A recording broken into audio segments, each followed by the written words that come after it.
Čeprav stranke uradno predstavljajo programe, pa je v zadnjih tednih kampanje jasno, da se politična tekma pogosto vodi predvsem skozi strategije sporočil. Kdo gradi na kritiki in nezadovoljstvu in kdo na dosežkih in stabilnosti, kdo na simboliki in seveda tudi kdo na čustvenih temah. Velik del kampanje poteka tudi na družbenih omrežjih, kjer so sporočila pogosto bolj ostro formulirana z namenom mobilizacije lastne baze. V takšnem okolju se kampanja pogosto oblikuje tudi kot nekakšen narativ usodnosti, v katerem politični akterji volitve predstavljajo kot odločilni prelom za prihodnost države. Prvi predsednik samostojne Slovenije, Milan Kučan, je letošnjo kampanjo opisal kot izbiro med politiko, ki gradi, in politiko, ki ruši. Pa bi kar vas vprašala, doktor Kovačič, ali stranke v tej kampanji zavestno nekako ustvarjajo narativ usodnosti, s katerim želijo nekako volivcem sporočiti, da gre za odločilne volitve, skoraj nekako za izbiro med dvema povsem različnima prihodnostima države? Ja, to počnejo stranke obeh polov, to je očitno, in sicer zato, da bi mobilizirale tiste svoje volivce, ki niso tako zelo goreči, naj vendarle pridejo na volitve. Kaj vi menite, doktor Uhan, tudi tako? Ja, tukaj bi se zopet pomagal z rezultati javnomnenjskih raziskav in nekim značilnim razkorakom, ki smo mu priča.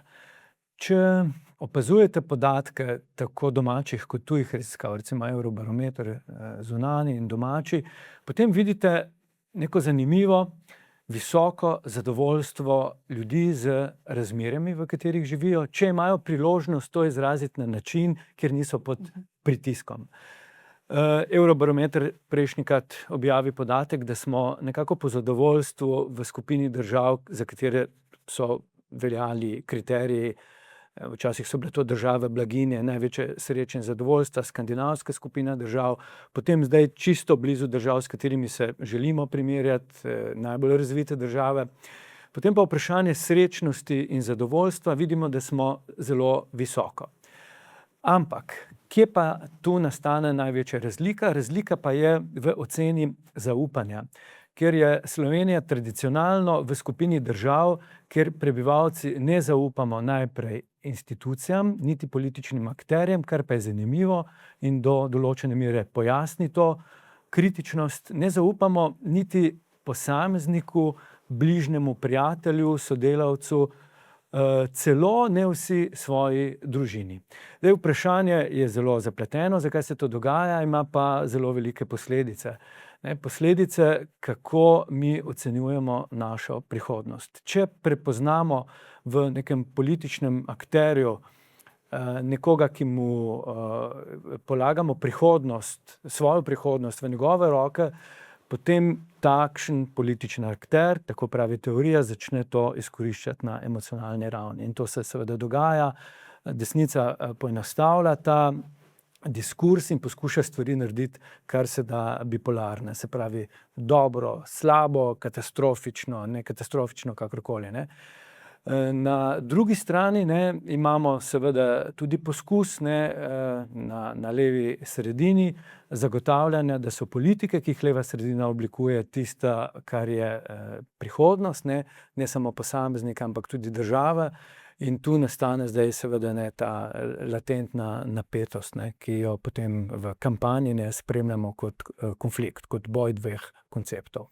Doktor Kovačič, samo eno še vprašanje, kratek odgovor, preden nadaljujemo na migracije, in sicer nekako se zdi, kot smo že tudi omenili, da nekako kampanja dosti poteka preko družbenih omrežij. Politiki se pa hkrati očitno tudi vračajo na teren, namreč v regije, manjše kraje, tudi se pravi med ljudi. Ali to pomeni, da je ta neposreden stik z volivci tudi ključni del mobilizacije? No, zdaj vprašanje, koliko volivcev se udeležuje teh srečanj s politiki. Verjetno to niso neke ogromne množice. Je pa stvar pomembna zato, ker se o tem poroča, govori, plakati so in tako naprej. In politiki s tem dajo vtis, da se približajo ljudem. Se pravi, nastaja nek vtis, da niso vzvišeni, da niso arogantni, da so ljudski. Tako da to vrstna ljudska identiteta je pravzaprav tisti ključni dobitek, ki ga dobijo s tem, ko hodijo na srečanja z ljudmi ali pa na razne veselice in podobno. Kar se tiče socialnih omrežij, pa tako. Na socialnih omrežjih imate seveda druge standarde komuniciranja, imate ogromno profilov z nejasnimi identitetami, v zavetju anonimnosti se sprostijo zavore, tam je mogoče provocirati, ščuvati, lagati. Umetna inteligenca pomaga generirati globoke ponaredke, skratka neke videe, ki smešijo, ki diskreditirajo, neke lažne fotografije, neke lažne zvočne posnetke, kar je vse seveda sredstvo v tem, kako usmerjati pozornost, kako nekoga spraviti v obrambno pozicijo, ga napadati, ga diskreditirati in podobno. In to ne, da bi morala stranka ali pa njeni voditelji tudi direktno prevzemati odgovornost za to, to se pač izpelje prek proxy napadalcev, ki so lahko del organizirane kampanje, včasih se pa dogaja tudi spontano, ko ljudi pač leta in leta ščuvate, potem postanejo agresivni in še sami prispevajo s svojo ustvarjalnostjo k nadaljnji kampanji ščuvanja. Doktor Uhanika, ste hoteli pripomniti? Ja, kar se tiče migracij, je mogoče treba opozoriti na to, da so migracije seveda hvaležna tema za manipuliranje. Glede te teme se v Sloveniji seveda na eni strani močno pretirava. O številu, o migrantskem valu in pa seveda predvsem o incidentih, ki naj bi se v zvezi z migranti dogajali. Tega je seveda bistveno manj in poteka na drugačen način in Slovenija pač svojo zakonodajo poskuša regulirati ta mednarodni in večen pojav migracij. Gre pa za neko zagato, ki se pojavlja. V zvezi z migracijami na globalni ravni, tudi pa seveda v Evropi, se seveda odpira vprašanje demografskih kriz sodobnih modernih družb. Tudi desnica se je počasi začela zavedati, kako pomembno je zagotoviti, če ne drugega, delovno silo, za vzdrževanje življenjskega stila, ki ga imamo, in tu nastane nek problem selektivnosti. Migranti, ja, vendar, potem pa nastopi ampak morajo biti povsem taki, kot smo mi, če se da boljši, z enako barvo kože, z enakim ideološkim predznakom, verskim znakom, kar je seveda dobra podlaga za plasiranje teh politik in pa teh diskurzov o tem, kdo je primeren in kdo ni primeren. V ozadju je seveda čisto navadna ksenofobija in rasizem. Tu pa se je tudi, moramo reči, leva sredina znašla v zagati, ko dolgo časa ni želela sprejeti pravzaprav psihologija, ki igra tukaj veliko vlogo pri običajnih ljudeh, ki so ob nekaterih dogodkih resnično lahko počutijo ogrožene, če se ta problem ne postavi v nek kontekst. In je dolgo časa se je zdelo, da leva sredina poskuša ta problem minimalizirati ali ga celo zanikati. To se je, kot sem rekel, v zadnjem času močno spremenilo, kjer se pravzaprav zelo pogosto dogaja, kar je seveda prav, da se začne pogovarjati o vzrokih teh migracij. Zadnje dni smo poslušali zopet grožnje, da to, kar se dogaja v Iranu, v naslednjih mesecih pomeni nekontroliran priliv migrantov, kar se seveda na ta način ne bo zgodilo, kot nekateri grozijo. Pa seveda ob tem nekako je treba vedno znova povedati, da so sukcesivne, zaporedne desne politike najprej povzročile problem na, bi rekel, globalni ravni, ki ga potem države s svojimi politikami niso znale obvladati. In ta konflikt je seveda močno predimenzioniran in seveda opremljen z vsemi možnimi ideološkimi predznaki. Tako kot ste tudi povedali, namreč ena od tem, ki se v kampanji pogosto vrača, so ravno vprašanja o migracijah in seveda tudi o varnosti. Pa poglejmo, kako o tem govorijo predstavniki političnih strank. Velik problem so ilegalne migracije. Torej, nezakonite migracije so problem. Če nekdo nezakonito k nam pride, potem pač ne more biti tu pri nas. Slovenija je toliko odprta država, je toliko, je tako tudi geografsko umeščena, da lahko praktično vsak nam pride zakonito. Ne? Zakonito, potem zaprosi ustrezno in tako naprej, če je preganjan in tako naprej. Če pa je nekdo vstopil nezakonito, pa je treba poskrbeti, očitno nima dobrih namenov, ne? In je treba poskrbeti, da ne bo teh slabih namenov tu izvajal. Ne? In to je očitno, da sedanji vladi to ni uspelo zajeziti. Ne? In tu bo potrebno najti učinkovite načine, ki bojo pa spoštovali človekovo dostojanstvo in tako naprej, da ne bo pomote. Ne? Zato je pomembno, da nezakonite migracije pač kar se da omejimo oziroma ustavimo in ukrepamo tudi proti tistim, ki morda nimajo dobrih namenov. Tisti, ki pridejo zakonito in so se pripravljeni vključiti v trg dela in prispevati k razvoju tudi naše države, so dobrodošli. Če si tu ustvarijo potem svoje življenje, svoje družine in tako naprej, je to dobrodošlo. Ne? Mi imamo demografsko kar velik izziv in bo potrebno tudi v tej smeri pač delati. Se bojijo, ta občutek varnosti ni več tako idealen, kot je bil v svoje čase. Seveda je to naredila tujina, ki se je pač s tem naselila tudi pri nas. To si ne smemo zatiskati. Jaz nisem proti nobenemu, da se razumemo. Sem neskončno prijateljev tujcev, ki tu živijo v sožitju z nami, nobenega ne zmerja, noben ni več vreden, pa drugi, nobena vera, pa tako muslimano, da je to veselje, ki jo poslušati in obratno. V zadnjih tednih se vedno znova odpira migracijska in varnostna agenda. Med bolj odmevnimi izjavami je bila tudi napoved poslanca SDS Žana Mahniča, da bi po volitvah ustanovili poseben urad za deportacije, ki bi organiziral izgon nezakonitih migrantov. Predlog je pa sprožil kar precej burno politično razpravo in seveda tudi odzive koalicije. Doktor Kovačič, ko se nekako kampanja začne vrteti okoli tem, kot so deportacija migrantov, kriminal ali varnost, se nekako razprava tudi hitro potem spremeni v zelo neko črno-belo politično zgodbo. Ali to nekako zmanjšuje tudi prostor za razpravo o drugih vsebinskih vprašanjih, naprimer o zdravstvu, o stanovanjih ali pa naprimer tudi o gospodarstvu? No, migrantska kriza je umetna zgodba, nimamo migrantske krize. Obseg ilegalnih migracij je bistveno manjši, kot je bil v preteklih letih. To je rezultat tega, da evropske politike kontrole meja pač delujejo. Desnica si je to temo izmislila zato, ker pri ostalih temah pač nima kaj pametnega zapovedati, medtem ko vlada pač ima neke politike za pokazati, s katerimi je izboljšala socialno varnost ljudi, tudi varnost v smislu zatiranja kriminala, recimo jugovzhodna Slovenija. Tako da vlada ima neke rezultate pri zadevah, ki realno pomenijo nek interes, blaginjo, kakovost življenja ljudi. Opozicija tu ne najde tem, pri katerih bi lahko vlado kritizirala pri njenih realnih neuspehih, čeprav take teme obstajajo. Zato si potem izmišlja virtualne teme, ki pa v resnici niso problem.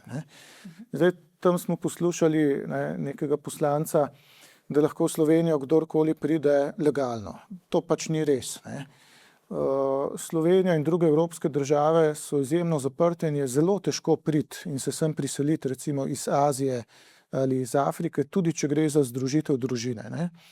In tisti, ki iz takih ali drugačnih razlogov se podajo na dolgo pot v tujino, iskati srečo, boljše življenje, varnost in tako naprej, če imajo zelo težko, zahtevno pot, kako bi lahko prišli do azila ali pa do neke delovne vize, potem pač poskusijo seveda tudi z ilegalnim prihodom in se potem nekako prebijati v polformalni ekonomiji in tako naprej, dokler se status nekako ne bi legaliziral.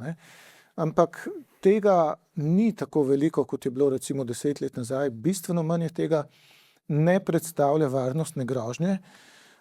Ne gre tu za problem integracije ali pa izkoriščanja naših socialnih sistemov, ker vsi ti ljudje so v osnovi delavci in pridejo delati, pridejo nekam zaradi boljšega in varnega življenja, ampak ne na način, da bi pričakovali, da bojo živeli od socialne miloščine, pač pa hočejo delati, hočejo se nekje zaposliti, odprti male firme in tako naprej. Tako kot pač tudi domačini, tu ni razlik. Tisto, kar je v podtonu mogoče razumeti, je to, ne, da opozicijski politiki sicer priznavajo, da potrebujemo tujo delovno silo, ker imamo zaradi demografske krize premalo domače. Radi bi ali pa pripravljeni so dopustiti uvoz delovne sile, ne bi pa radi, da ljudje s seboj prinesejo tudi svojo kulturo. Ne. To pa seveda ne gre, ne, ker ti ne moreš uvoziti samo delavcev, ki bi živeli v nekem getu, ne, zaklenjeni v neka delovna taborišča, stanovanja pod nadzorom in tako naprej, ampak dobite kompletnega človeka, ne. Človeka, ki bi rad imel družinsko življenje ali pa se ponovno združil s svojo družino, človeka, ki bi rad ohranil nekaj od svoje kulture, ki je nostalgičen, za katerega je selitev lahko tudi travmatična, ne, ki bi se rad integriral, ne da bi se tudi asimiliral. In to vse je treba vzeti pač v paketu, če hočemo pač potrebe na trgu delovne sile reševati tudi z migrantsko delovno silo. Ali pa bomo rekli, da se tega ne gremo, da se bomo bolj robotizirali, ampak se bomo pač kot družba, kot kontinent spreminjali v velik, se upravičujem, dom starejših občanov, za katerega pač ne bo v prihodnje več jasno, kdo ga bo še pripravljen financirati, ne. Migracije obstajajo, odkar imamo moderne družbe. Pri nas v teh krajih jih imamo od odprave zemljiške obveze leta 1849. Ne, takrat so kmetje postali lastniki zemlje, morali so nekdanjim fevdalcem to odplačati, zelo hitro zašli v številne kmečke bankrote, potem je prišla še globoka gospodarska kriza v zadnji četrtini 19. stoletja in 100.000 naših ljudi, ne, naših rojakov, prednikov, ne, sorodnikov in tako naprej, so pač šli v migrantske tokove iskat srečo drugam. Tja, kjer so se odpirala delovna mesta v industriji, v zahodni Evropi, še bolj v Ameriki. Ne. In tudi pri njih so bili isti izzivi. Ne. To so bili navadni ljudje, ne, tudi dostikrat ozkih horizontov, ne, niso bili po večini svetovljani, nekam v tuje okolje so prišli in so se pač morali integrirati in tamkajšnja družba jih je najprej grdo gledala, ksenofobno, češ ukradli nam bojo službe, ukradli nam bojo naše ženske in tako naprej. No, v roku ene generacije, dveh so se pač popolnoma vključili v novo okolje, v novi svet in tako je vedno bilo, ne. Tako je že stoletja in bo še v nadaljnjih stoletjih. Mi moramo predvsem razviti mehanizme za kulturno in vsakršno družbeno integracijo priseljencev. Doktor Han, se strinjate s to tezo? Tu smo mogoče institucionalno šibki, tu je problem preveč zapostavljen. In te ksenofobne kampanje pomenijo samo tiščanje glave v pesek, ne pa reševanje realnega izziva, ki ga imamo s tem, da te ljudi rabimo in da tudi moramo aktivno se truditi za njihovo integracijo. Tudi mi, ne samo oni. To seveda je realno politično vprašanje in strinjam se s sogovornikom, zelo neproduktivno je obračati hrbet temu, ne. Sam pa tudi ne bi podcenjeval povsem legitimnih čustev ljudi, ki razmišljajo o pojavu tako, kot jim je prezentiran, če nimajo možnosti neke kritične presoje, ne. Omenili smo tudi ozkogledost. Mogoče bo za gledalce zanimiv podatek v raziskavah slovenskega javnega mnenja. Že dolgo desetletja postavljamo vprašanje, ne samo mi, tudi v tujini, ki se na prvi pogled sliši nekoliko hecno. Sprašujemo ljudi, koga od navedenih, in cel nabor imamo skupin in posameznikov, in jih sprašujemo, koga od navedenih bi imeli za svojega soseda. Ne boste presenečeni, če vam povem, da večina državljanov Republike Slovenije nikogar pravzaprav ne bi imela za svojega soseda, mogoče samega sebe v najboljši izvedbi. Ampak tisto, kar je bolj zanimivo, je raziskovanje vzrokov za takšno ali drugačno stališče. V ozadju so vedno predsodki, stereotipi, tudi realni strahovi in reševanje tega problema je lahko samo reševanje na dolgi rok, s spremembo neke politične kulture in pa seveda z neposredno izkušnjo, ki je najboljše zdravilo. Na način, da ljudi strašimo, spomnite se migrantskega vala, 2014, 2015, takrat prvega, ki se je zgodilo, ne, kjer je šlo ne samo za kriminalizacijo teh ljudi, ampak je šlo za tudi strani strokovnjakov, nekaterih sanitarnih služb, ki so ugotavljale bizarne bolezni, za katere nismo slišali že dolgo časa, ki naj bi jih ti migranti prinašali, kjer je šlo pravzaprav res za neko popolno diskvalifikacijo ideje, da bi lahko ob sebi imeli nekoga, ki je v bistvu drugačen. Ne. Jaz vseeno mislim, da se je v tem času zgodil nek premik, udrla je realnost, ekonomska realnost, in zdaj slišimo tudi od najbolj zadrtih politikov, da pa demografija pa vendarle postavlja pred nas zahtevne naloge. Ostaja pa tukaj tisti presneti ampak. Ne. Ampak pa seveda pomeni, želimo selektivnost, ne, kar je seveda utopija. Ne. Popolnoma drži to, kar je kolega povedal, ne. Tukaj ne moremo biti selektivni na način, da izbiramo najboljše, ne. Ampak smo del, bi rekel, enega pravzaprav naravnega pojava, če hočete, od že mnogo prej kot 19. stoletja v resnici. Ne. Konec koncev, ne, tudi Evropa, kot jo poznamo, je nastala, učili smo se v šoli, ne, z migrantskimi valovi, ne.